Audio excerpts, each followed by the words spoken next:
സ്തോത്രം. അപ്പോൾ 2 കൊരിന്ത്യർ 11-ാം അധ്യായം അതിൻ്റെ 22 മുതലുള്ള വാക്യങ്ങൾ വായിക്കുമ്പോൾ അവർ എബ്രായരോ, പൗലോസിന്റെ ജീവിതത്തിൽ പൗലോസ് അനുഭവിച്ച കാര്യങ്ങൾ അവിടെ എഴുതിയിട്ടുണ്ട്. വായിച്ചു. അവർ എബ്രായരോ, ഞാനും അതെ.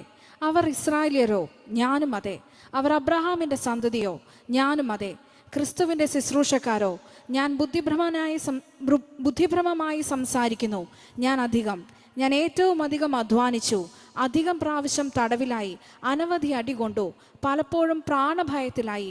യഹൂദരാൽ ഞാൻ 1 കുറിയ 40 അടി 5 വട്ടം കൊണ്ടു, 3 വട്ടം കോലിനാൽ അടികൊണ്ടു, ഒരിക്കൽ കല്ലേറുകൊണ്ടു, 3 വട്ടം കപ്പൽ ഛേദത്തിൽ അകപ്പെട്ടു, 1 രാപ്പകൽ വെള്ളത്തിൽ കഴിച്ചു.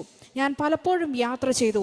നദികളിലെ ആപത്ത്, കള്ളന്മാരാലുള്ള ആപത്ത്, സ്വജനത്താലുള്ള ആപത്ത്, ജാതികളാലുള്ള ആപത്ത്, പട്ടണത്തിലെ ആപത്ത്, കാട്ടിലെ ആപത്ത്, കടലിലെ ആപത്ത്, കള്ള സഹോദരന്മാരിലുള്ള ആപത്ത്, അധ്വാനം, പ്രയാസം, പലവട്ടം ഉറക്കിളപ്പ്, പൈതാഹം, പലവട്ടം പട്ടിണി, ശീതം, നഗ്നത എന്നീ അസാധാരണ സംഗതികൾ ഭവിച്ചത് കൂടാതെ എനിക്ക് ദിവസേന സർവ്വസഭകളെയും കുറിച്ചുള്ള ചിന്താഭാരം എന്ന തിരക്കുമുണ്ട്. ആർ ബലഹീനനായിട്ട് ഞാൻ ബലഹീനനാകാതെ ഇരിക്കുന്നു. ആർ ഇടറിപ്പോയിട്ട് ഞാൻ അഴലാതിരിക്കുന്നു. പ്രശംസിക്കണമെങ്കിൽ എന്റെ ബലഹീനതകളിൽ മാത്രമേ ഞാൻ പ്രശംസിക്കത്തുള്ളൂ. ആ ബലഹീനതയിൽ തികഞ്ഞു വരുന്ന ഒരു ദൈവശക്തിയുണ്ട്. ഹല്ലേലൂയ. അതുകൊണ്ടാണ് 12-ാം അധ്യായത്തിന്റെ 10-ാം വാക്യത്തിൽ പൗലോസ് പറഞ്ഞത്, അതുകൊണ്ട് ഞാൻ ക്രിസ്തുവിന് വേണ്ടി ബലഹീനത, കയ്യേറ്റം, ബുദ്ധിമുട്ട്, ഉപദ്രവം, ഞെരുക്കം എന്നിവ സഹിപ്പാൻ ഇഷ്ടപ്പെടുന്നു. എന്നിട്ട് പറയാണ്, ബലഹീനനായിരിക്കുമ്പോൾ തന്നെ ഞാൻ ശക്തനാകുന്നു. ഹല്ലേലൂയ.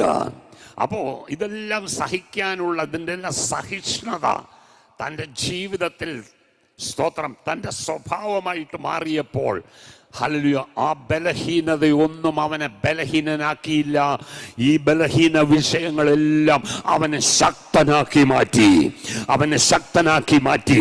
അതുകൊണ്ട് പൗലോസ് പറഞ്ഞ്, എന്നെ ശക്തനാക്കുന്നവൻ മുഖാന്തരം ഞാൻ സകലത്തിനും മതിയാകുന്നു. ദൈവവേദനേ, ഈ ഭൂമിയിൽ ഭക്തിയോടെ ജീവിക്കുന്ന എല്ലാവർക്കും അനുകൂലമല്ല ഈ ലോകം. ഹല്ലേലൂയ.